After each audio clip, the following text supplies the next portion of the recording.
Again turn जाओ। ईशा मजा आ रहा है बहुत पूरा।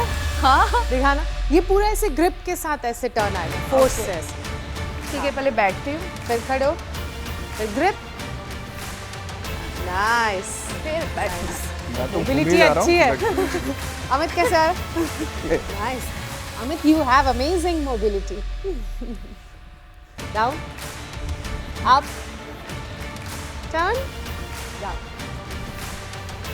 एक और बार, turn, down, up, turn, down. तो देख रहे हैं ना आप, जब शरीर एक लय में चलता है तब सेहत अपनी असली ताकत दिखाती है। लेकिन कई बार सब कुछ ठीक ठाक चलते हुए भी अचानक से एक झटका आता है, एक झटका सा लगता है और सेहत का सारा खेल बिगड़ जाता है।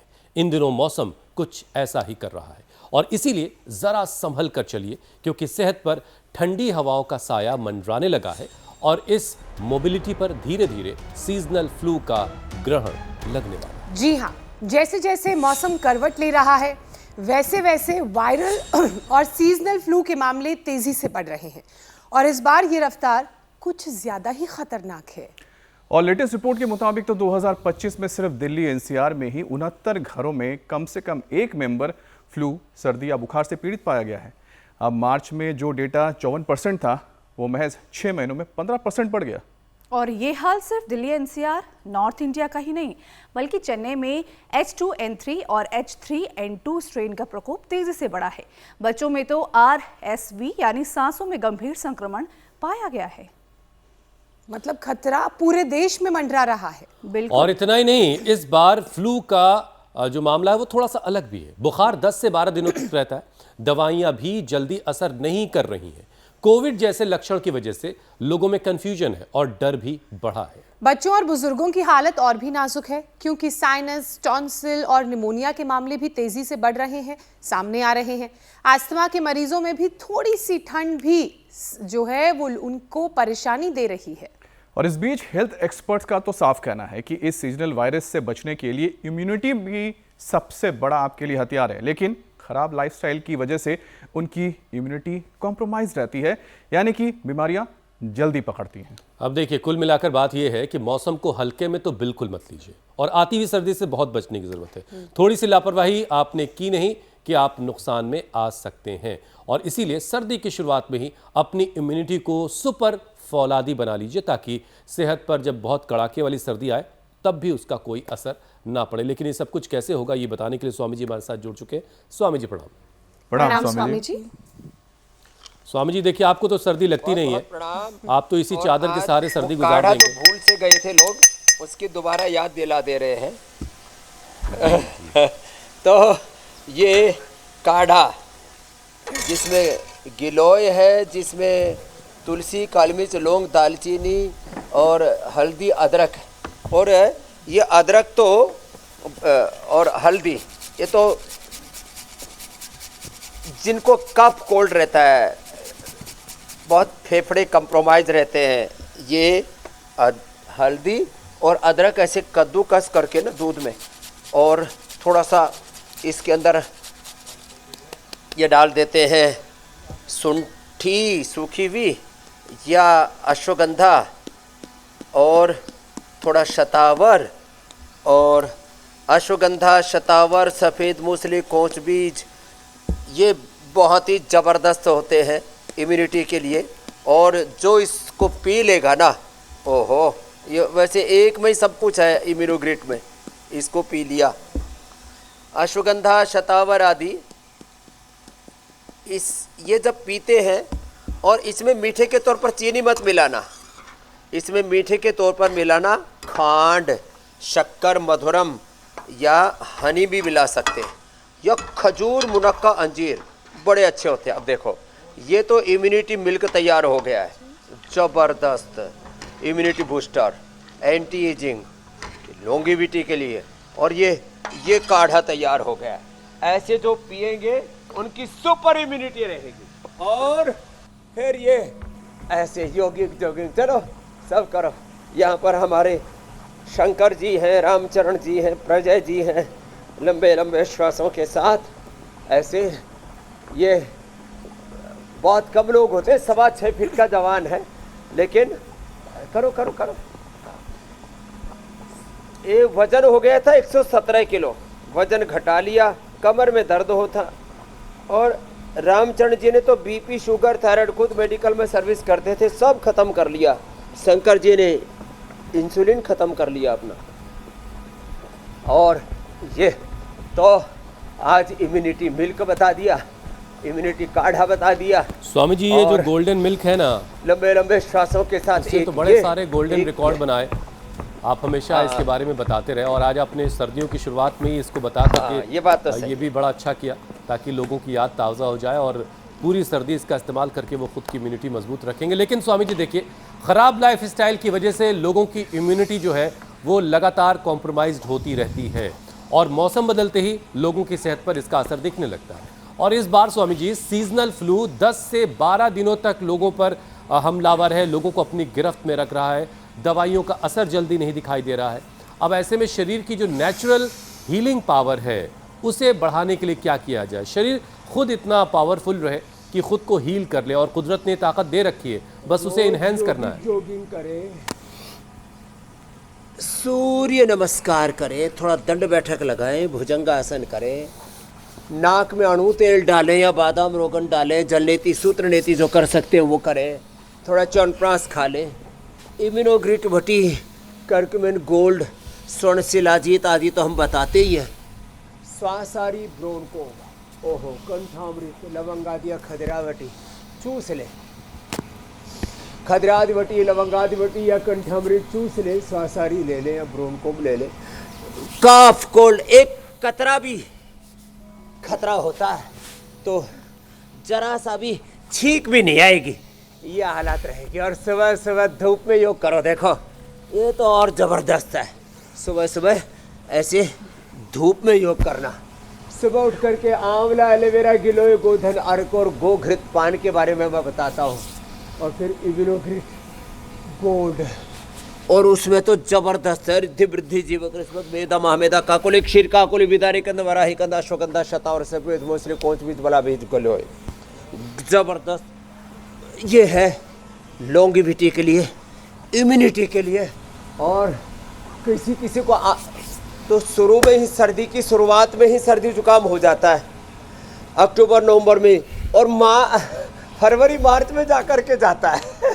थोड़ा थोड़ा खूखा करते रहते हैं, कभी दाया कभी बाएं नाक बंद हो गया, कभी कान बंद हो गए, कभी गला रुंध गया, कभी खू खू कर रहे खांसते रहते हैं। बाकी जो आपने बताया वायरल, ये सर्दी जुकाम कफ कोल्ड, ये भी लोगों को ज़्यादा टिकने लग गया क्योंकि ये भी स्ट्रोंग हो गया है। और उसके लिए ज़रूरी है अपनी इम्यूनिटी को स्ट्रोंग करना, और उसके लिए ज़रूरी है रोज़ उठ कर के एक बार ऐसे दंड बैठक लगाना। इतना भी ना कर सकें तो कम से कम ये भुजंगासन तो ऐसे करना ही है, ऐसे ये। और फिर जो बन पाए तो साधारण दंड, और फिर ये हनुमान दंड। इतना किसी ने कर लिया। कफ सिरप पी कर के कितने बच्चे मर गए। हमने तो बढ़िया कफ सिरप बना रखा है, स्वासारी कफ सिरप, बड़ा ज़बरदस्त है। इसका नाम ही रखा है स्वासारी प्रवाही। सिरप को हम प्रवाही बोलते हैं, स्वासारी कफ सिरप, स्वासारी प्रवाही, स्वासारी काढ़ा, ज़बरदस्त है। सभी लौंग, इलायची, काली मिर्च, तुलसी, हल्दी, अदरक, गिलोय, ये घर में काढ़ा बना करके पी लिया करें। थोड़ा थोड़ा काढ़ा सारे परिवार को पिला दे सुबह सुबह, फिर ये खतरा रहेगा ही नहीं। स्वामी जी जैसे आप कह रहे हैं कि बुखार हो गया, ये सीजनल फ्लू हो गया, ये भी ताकतवर हो गया, ज्वरनाशक महासुदर्शन घनवटी। अब इन्होंने पता नहीं स्वामी जी कहाँ से अश्वगंधा और ये शतावत जैसी चीज़ें इन बुखार ने और सीजनल फ्लू ने हासिल की, इससे भी हमें इस पर भी ध्यान देना होगा। बहरहाल लेकिन स्वामी जी जो परेशानी है कि बुखार लोगों को हो रहा है तो जल्दी उतर नहीं रहा है, लंबे वक्त तक बना रह रहा है, ये बड़ी वाकई परेशानी की बात है। तो लेकिन स्वामी जी क्या रिकवर होने के बाद कोई डिटॉक्स टेक्निक कारगर होगी? अगर है तो फिर घर पर रह के ऐसा क्या किया जाए कि जब बुखार उतर जाए तो खुद को जरा डिटॉक्स कर लिया जाए? देखो बुखार जल्दी उतर जाएगा, ज्वरनाशक वटी, महासुदर्शन घनवटी या गिलोय घनवटी, या फीवोग्रिड, टाइफाइड है तो टाइफोग्रिड। अब वैसे ज्वरनाशक क्वाथ और सर्वकल्प क्वाथ ये भी डिटॉक्स करने के लिए और बुखार उतारने के लिए बड़े अच्छे हैं। वैसे अब बुखार होने के बाद में जो कमजोरी आ जाती है ना, उसके लिए 1-2 खजूर, 5-7 मुनक्का, 1-2 अंजीर और ये काली द्राक्ष या किशमिश, इसको थोड़ा भिगो करके खा लें, अनार का प्रयोग कर लें, सारी कमजोरी दूर हो जाती है। और सभी प्रकार से बॉडी को डिटॉक्स करने के लिए तो आंवला, एलोवेरा, गिलोय, गोधन, अर्क, हनी से बेहतर कुछ भी नहीं। ये तो अंदर तक बॉडी को डिटॉक्स कर देता है। जल नीति, सूत्र नीति करे, कुंजल करे, अणु तेल से या ज्योतिषमती से नस्य करे, शंख प्रक्षालन, कोलन थेरापी या बस्ती करे, डिटॉक्स के लिए बहुत अच्छा है। सुबह सुबह धूप में बैठे, धूप में लें, ये भी डिटॉक्स करता है। उपवास बड़ा ही जबरदस्त है। तो ये पावर योगा का एक सेशन हो गया। Power yoga, immunity yoga, longevity yoga, yoga for strength, yoga for self discipline, self healing के लिए, सेल्फ डिसिप्लिन के लिए 10-20 बार तो रोज हम ये करवा ही देते हैं ऐसे। और अब तो 100 बार तक लोग पहुंच गए हैं। साधारण दंड या ये सर्पदंड ऐसे, और फिर हनुमान दंड या फिर ये मिश्र दंड ऐसे ऐसे, ये जबरदस्त है। और फिर liver, spleen, intestine, pancreas, uterus, ovary, prostate, पूरे मध्य प्रदेश को अच्छा रखने के लिए ये बड़ा जबरदस्त है। रोज हम मंडूकासन, योग मुद्रासन करवाते हैं। तो डिटॉक्स के लिए गोधन अर्क और शुद्धिकरण के लिए और सशक्तिकरण के लिए गोघृत पान, ये तो अब सब लोग करना शुरू कर देंगे। तो जैसे मुझे 365 दिन देखते हैं, ना सर्दी, ना जुकाम, ना कफ, ना कोल्ड, जी बीमारी नहीं होते भगवत कृपा से। ऐसे कोई बीमारी नहीं रहेगा। योग युक्त, रोग मुक्त व्यक्ति, परिवार, समाज, राष्ट्र और विश्व का सपना, संकल्प साकार होगा इंडिया टीवी के साथ। स्वामी जी, और आप कहते भी हैं ना, अगर रोज करेंगे योगा तो नहीं होगा रोगा, और अगर आप चाहते हैं कि सेहतमंद रहें तो योगा करें, तभी रोगा से बच पाएंगे। स्वामी जी देखिए, फ्लू के भी बड़े सारे स्ट्रेन्स आते हैं, जैसे एक H2N3 है और H3N2 है। ये स्ट्रेन्स बच्चों और बुजुर्गों पर ज़्यादा असर डालते हैं, उन्हें ज़्यादा उनके लिए ख़तरनाक है। तो क्या रोज़ योग के ज़रिए लंग्स की कैपेसिटी को बढ़ाकर इन स्ट्रेन्स के इन्फेक्शन से बचा जा सकता है? क्या ये संभव है? हाँ, ये मैं आपसे कहना चाहता हूँ। ये अलग अलग नाम दे दिए गए हैं बैक्टीरिया, वायरस, फंगस, पैथोजन्स को, अलग अलग रोगाणु, कीटाणु, जीवाणुओं को। हजारों प्रकार के बैक्टीरिया, वायरस, फंगस हैं। उसमें कुछ बड़े शक्तिशाली हैं जिनका आपने अभी नाम लिया। मंडूकासन, योग मुद्रासन, अर्धमत्स्येंद्रासन, वक्रासन, गोमुखासन, जितना हो पाए तो ये करें। बाकी जोर से, वेग पूर्वक, जितना जिससे बन पाए वो करें। भस्त्रिका, कपालभाति, अनुलोम विलोम, और सुबह सुबह ये कंठामृत और ब्रोनकोम, इसको मुंह में डाल लें। इसका धीरे धीरे कस अंदर जाएगा, चूस ले इसको। और कितना भयंकर अटैक हुआ हो किसी भी बैक्टीरिया, वायरस, फंगस, पैथोजन का, जबरदस्त है। स्वासारी और ब्रोनकोम, ये गोमुखासन, ऐसे दोनों तरफ से ऐसे, और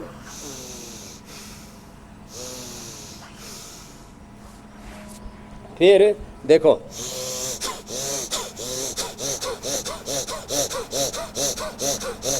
ये पावर प्राणायाम है, power breathing exercise, power of breath, power yoga, power वाली एक्सरसाइज, जिम और अलग अलग प्रकार के गेम्स, पावर गेम्स सब देखें।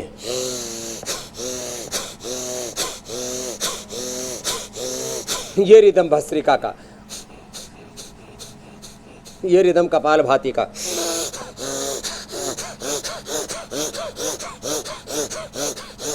बड़े बुजुर्ग होले होले कर लें। स्वामी जी, ये तो पावर प्राणायाम हो गया। कोई बैक्टीरिया, वायरस, फंगस, पैथोजेंस का आक्रमण नहीं होगा। हाँ, पावर प्राणायाम होगा। लेकिन स्वामी जी आप जो एकदम ठीक कह रहे हैं। पावर प्राणायाम कर रहे हैं, मुझे लगता है कि जिन्हें साइनस का प्रॉब्लम स्वामी जी होता है उनके लिए बहुत मुश्किल हो जाएगा इस तरह से पावर प्राणायाम करना, क्योंकि ठंड की शुरुआत में देखा गया कि जो साइनस जैसी दिक्कतें ज़्यादा देखने को मिलती है स्वामी जी, और खासकर जिनका इम्यूनिटी कमज़ोर होती है नाक वो तो बंद हो ज़्यादा जाते इससे स्वामी जी ग्रस्त हो जाते हैं। तो स्वामी जी योग के साथ डाइट में किस तरह के बदलाव हम कर सकते हैं ताकि एकदम ठीक ये कह रहे हो साइनस आप। से बच जाए? वही आपको मैं बताने वाला हूँ अभी। जी स्वामी जी। एक तो नाक बंद है जी। तो अणु तेल डालो, और अणु तेल में ज्योतिष्मती साथ में मिला लो, इसलिए हमने अणु तेल के साथ ज्योतिष्मती रखा हुआ है यहाँ पर। ओहो, अंदर तक जमा हुआ 100-200 ग्राम, आधा किलो, मैंने 1-1 किलो कफ निकलता हुआ देखा अपनी आंखों से। ये कोई सुनी सुनाई बातें नहीं बोल रहा हूँ, प्रत्यक्ष प्रमाण के साथ इस बात को कह रहा हूँ। ओहो, फिर इम्यूनिटी कमज़ोर है तो इम्यूनोग्रिट गोल्ड, इम्यूनोग्रिट पाउडर, इम्यूनोग्रिट वटी मैंने बताया पहले ही। फिर डाइट में घी, चिकनाई, ठंडाई, मलाई, ये सब जितनी भी गरिष्ठ चीज़ें, ठंडी चीज़ें, बहुत ज़्यादा खट्टी चीज़ें, दही, छाछ, दूध में भी हल्दी, शिलाजीत, अश्वगंधा, सुंठी, मुलैठी डाल करके लेना, जैसे हमने शुरू में बताया। और हाँ, चना खाएं, चना, खजूर, मुनक्का, अंजीर, ये डाइट में लें। बाकी सब दाल, रोटी, सब्जी थोड़े दिन के लिए बंद कर दें। ये 3 से 5 दिन के लिए बता रहा हूँ। चने की रोटी की आटी बना लो, चना ही खा लो, या तो थोड़ा इसके साथ मुनक्का, खजूर, अंजीर खा लो, और थोड़ा सा अनार, थोड़ा सा पपीता या उबला हुआ सेव। कब बढ़ेगा ही नहीं, नया कफ नहीं बनेगा, और पुराना जो बना हुआ है वो अणु तेल से निकाल देंगे, और श्वासारी ब्रोनकोम से अंदर से रेस्पिरेटरी सिस्टम को स्ट्रेंथन कर देंगे। 5 बादाम, 5 काली मिर्च मुंह में धीरे धीरे चबा लो, नाक एकदम से खुल जाते हैं। अणु तेल ज्योतिष्मती से तो खुल ही जाते हैं अंदर तक, ना ऐसे डाल के रखना, थोड़ी देर लेटे रहना, अपने आप ही अंदर धीरे धीरे जाएगा, और पूरा कफ बलगम बाहर निकल जाएगा, नाक खुल जाएगी। नहीं तो लोगों को ऑपरेशन तक कराना पड़ता है। जो जल नीति, सूत्र नीति नियमित करते हैं उनको ये समस्या ही नहीं आती है। बच्चों को बालप्रास, बड़ों को च्यवनप्राश, ये भी बड़ा ज़रूरी है। और भस्त्रिका ना हो तो कपालभाति तो कर ही सकते हैं। और ये पॉइंट दबा ले, ये पॉइंट दबाने से नाक खुल जाते हैं, रिंग फिंगर के टॉप पर, हाथ में भी, पैर में भी, ये नाक खोलने के लिए ये। और फिर गले के लिए, ये गला खराब रहता है, गले खराब के लिए एलोवेरा 100 ग्राम, हल्दी 20 ग्राम, कच्ची हल्दी, अमरूद भी लगभग 20 ग्राम पत्ते, उसको कूट करके अच्छे से हमाम दस्ते में मिक्सी में घोट करके, या और फिर करीब 2 गिलास पानी में पकाएं। 1 गिलास बच जाए तब छान करके थोड़ा सेंधा नमक डाल करके गरारे कर लें। कितना ही गला खराब हो, गार्गल ज़बरदस्त है। या फिर बाद जो है ये दिव्य धारा या पतंजलि बाम, ये गले में लगा देते हैं, एकदम से गला खुल जाता है, बड़ा ज़बरदस्त है पतंजलि बाम और दिव्य धारा, ये भी बड़ा। अच्छा स्वामी जी, देखिए अस्थमैटिक लोगों का संकट ज़रा ज़्यादा बड़ा होता है, इसलिए उनसे जुड़ा एक और सवाल मैं आपसे पूछ लेता हूँ, क्योंकि ज़रा सी सर्दी बढ़ेगी नहीं कि उनकी सांसें उखड़ने लगेंगी, सांस लेने में परेशानी होने लगेगी। तो स्वामी जी, क्या उनके लिए कुछ अलग से कोई ख़ास योग है, कोई और ऐसा उपाय जिसको वो अपना करके इन सर्दियों में अच्छे से अपनी ज़िंदगी को गुजार सकते हैं और बिल्कुल नॉर्मल रह सकते हैं? सिंहासन और ये सर्वांगासन, ये बड़ा ज़बरदस्त है। उष्ट्रासन, गोमुखासन, जिनको कफ कोल्ड ज़्यादा रहता है, जिनको श्वास दमा है, दमा से दम निकले जा रहा है, सर्वांगासन या विपरीत करणी इसको बोलते ही है। ऐसे दोनों में से जो बन पाए वो करे, इससे फेफड़ों की और ब्लड का सर्कुलेशन अच्छा होता है, रेस्पिरेटरी सिस्टम पूरा खुल जाता है। ऐसे ही ये बहुत अच्छा है मत्स्यासन, पद्मासन में लेट करके गर्दन को पीछे मोड़ करके पैर के अंगूठे पकड़ के कोहनी ज़मीन पे टिका के, ऐसे ही है। जिनसे बन पाए वो ऐसे ये भी कर ले। चक्रासन, उष्ट्रासन,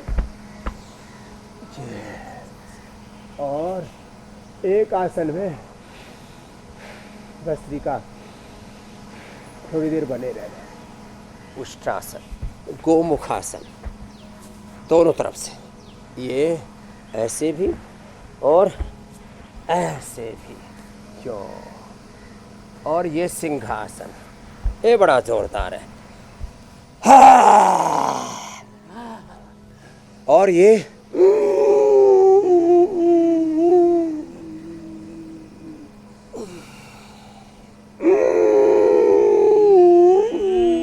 गले को टाइट करके होल्ड करके रखना, दाएं नाक बंद करके बाएं से छोड़ना। गजब है साहब। अब जो हमने शुरू में काढ़ा बताया था वो ना मिले, उसका विकल्प है ये स्वासारी ब्रोंको मुलेठी। ये काढ़े हमने बहुत तरह के उपलब्ध करा दिए लोगों को। स्वासारी ब्रोंको मुलेठी का ज्वरनाशक का क्वाथ, पेट के लिए सर्वकल्प और कायाकल्प क्वाथ, मस्तिष्क के लिए मेधा क्वाथ और हार्ट के लिए अर्जुन क्वाथ, दालचीनी। तो प्राणायाम के ऊपर ज़्यादा फोकस करें, ये अभ्यास करें ऐसे।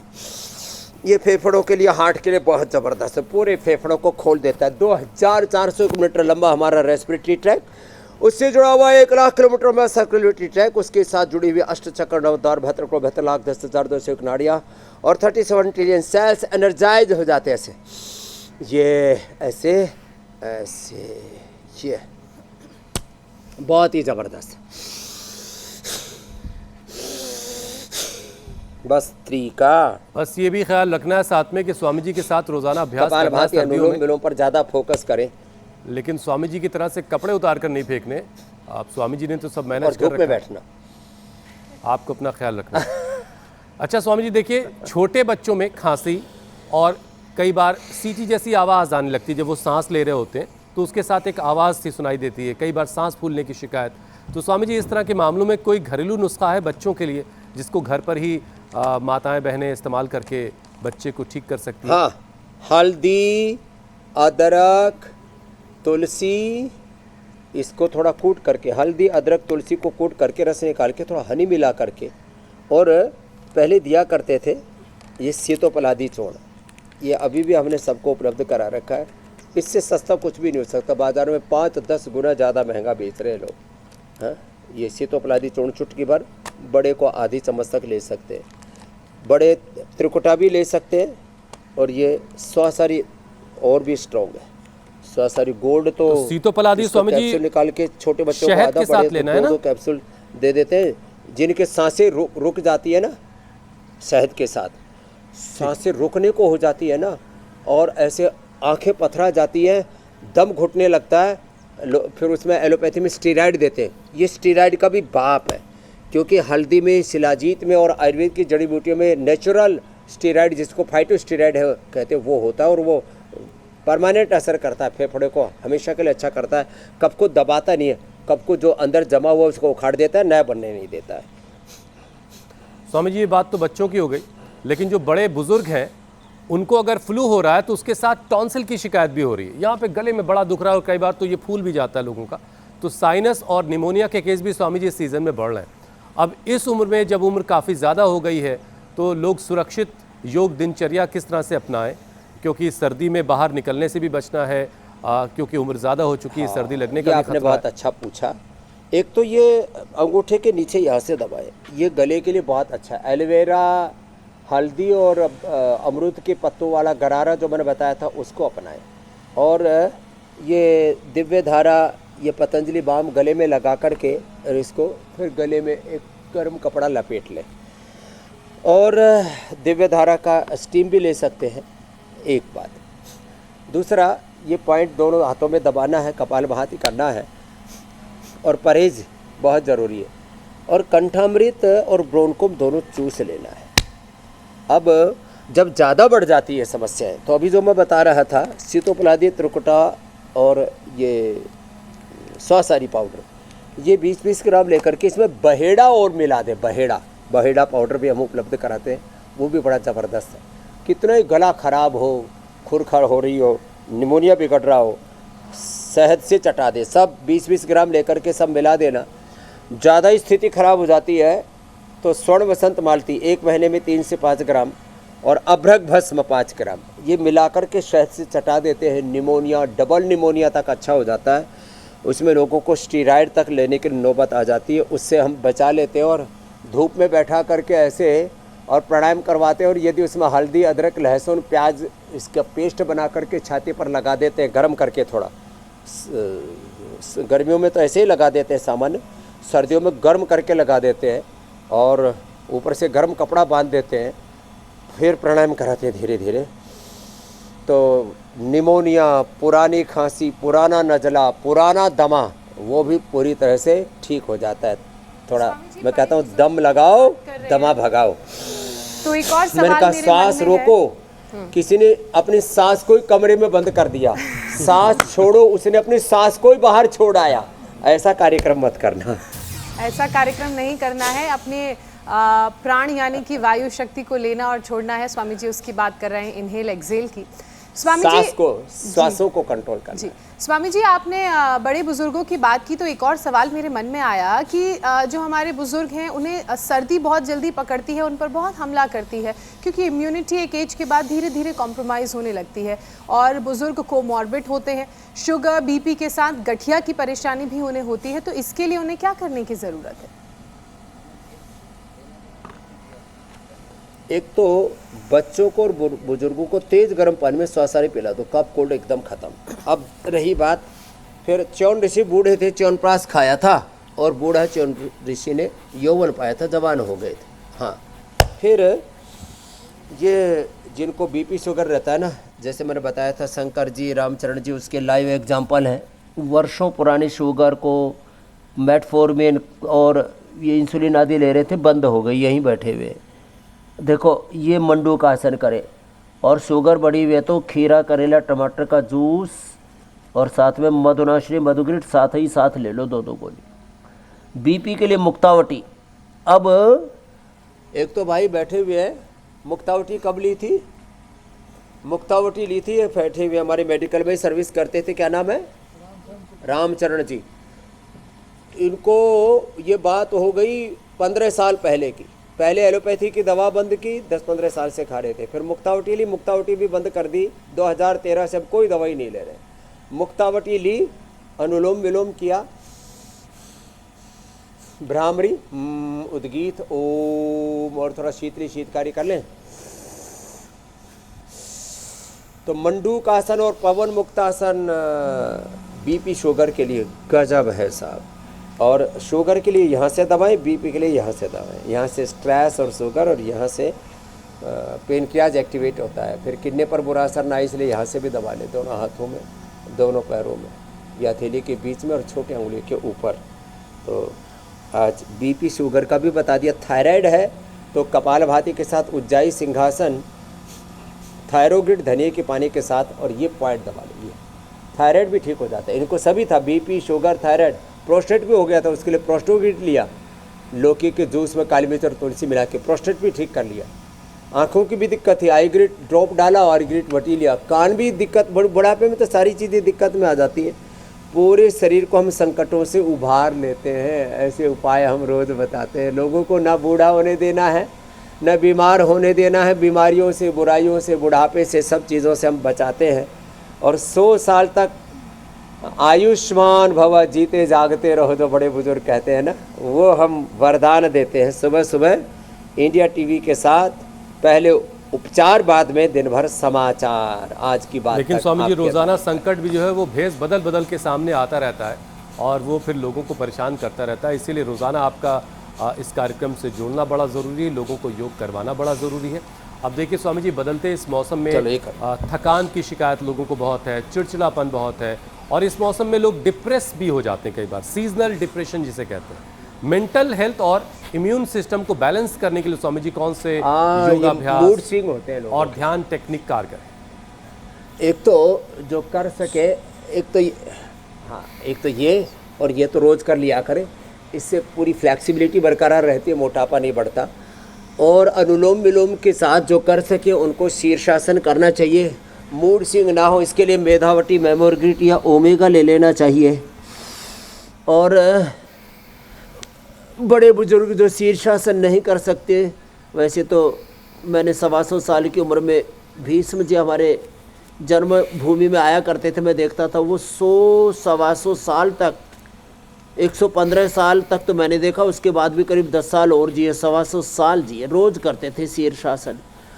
ब्रेन नर्वस सिस्टम के लिए इम्यूनोग्रिट के साथ न्यूरोग्रिट और ले लें, तो नस नाड़ियाँ एकदम ठीक रहती है। वैसे तो अश्वगंधा, शतावर, सफ़ेद मूसली, कोच बीज, बला बीज, अश्वगंधा, शतावर, सफ़ेद मूसली, कोच बीज, बला बीज, उसके अंदर आजकल ये तुलसी के सीड डालते हैं, फ्लैक्स सीड और चिया सीड, ये सब थोड़ा थोड़ा सुबह सुबह एक बार ले लिया करें।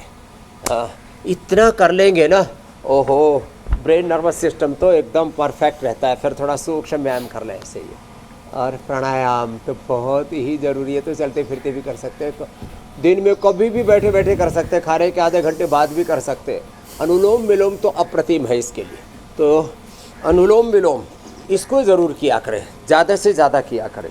ब्रेन नर्वस सिस्टम की कभी कोई दिक्कत ही नहीं है। पार्किंसंस, डिमेंशिया, अल्जाइमर और भूलने की बीमारी, मेमोरी लॉस। अभी कल ही एक बहन मिली मेरे से, ना अपना नाम जानती है ना अपने पति का। मैंने पूछा मैं कौन हूँ, तो ऐसे हंसने लगी। तो उसका पति रो रहा बेचारा, बोले जी ये कभी भी घर से भी बाहर निकल जाती है, इनको अब अपने दिमाग पर ही कंट्रोल नहीं रहा। तो सब के लिए मैं कहूँगा, ये रिफाइंड ऑयल को छोड़ करके नेचुरल ऑयल, गाय का घी खाओगे, गोघृत पान करोगे, मेधावटी, मेमोरी, ओमेगा 7 करोगे, अनुलोम विलोम करोगे, और आपने कहा ना ओंकार गायत्री का ध्यान, उस खुदा अल्लाह ऑलमाइटी वाहिगुरु अकाल पुरख का ध्यान जो करते रहेंगे, उनका ब्रेन और नर्वस सिस्टम एकदम 100% हेल्दी रहेगा और वो हैप्पी रहेंगे। अब स्वामी जी उसके लिए तो मोटिवेशन ज़रूरत है, और वो मोटिवेशन कहाँ मिलेगा? आपके साथ जो लोग जुड़ेंगे वो मोटिवेशन भी ज़रूर मिलेगा। तो हर दिन ये मोटिवेशन के लिए स्वामी जी कलेक्टिव योग या ये प्राणायाम प्रोटोकॉल हो सकता है कोई, और इसे कैसे अपनाया जा सकता है? हाँ देखो, हम आसन, व्यायाम, प्राणायाम, योग, यजन, भजन, कीर्तन, इंटीग्रेटेड योग प्रैक्टिसेस को हम नाम देते हैं। हम तो योगिक जॉगिंग भी कर रहे हैं, तो भी देखो हम प्राणायाम कराते हैं, लंबे लंबे सांस। हम योगिक जॉगिंग करा रहे हैं तो भस्त्रिका, कपालभाति साथ साथ चल रहा है। हम ताड़ासन करा रहे हैं, लो ताड़ासन करवा रहे हैं, भस्त्रिका, कपालभाति चल रहा है। तिर्यक ताड़ासन करा रहे हैं, भस्त्रिका, कपालभाति साथ साथ चल रहा है। तो आसन, व्यायाम, प्राणायाम, ध्यान सब अंतर्मुखता के साथ, नाम जप के साथ, रामाय नमः, कृष्णाय नमः, हनुमते नमः, ओम नमः शिवाय, ऐसे एक ओंकार सतनाम, ओम नमो रिहंताणम, ओम नमो सिद्धाणम, ओम नमो आर्यर्याणम, ओम नमो उवच्छायणम, ओम नमो लोय सवसाहुणम। तो ऐसे स्वामी जी देखिए, सेहत वाला अपडेट हमने लोगों को करवा दिया। एकीकृत योगाभ्यास। अब वक्त हो गया है कि अब हम लोगों को न्यूज़ से अपडेट करें, इसलिए आपसे इजाज़त लेनी होगी। बहुत बहुत शुक्रिया स्वामी। प्रणाम स्वामी जी। प्रणाम स्वामी जी।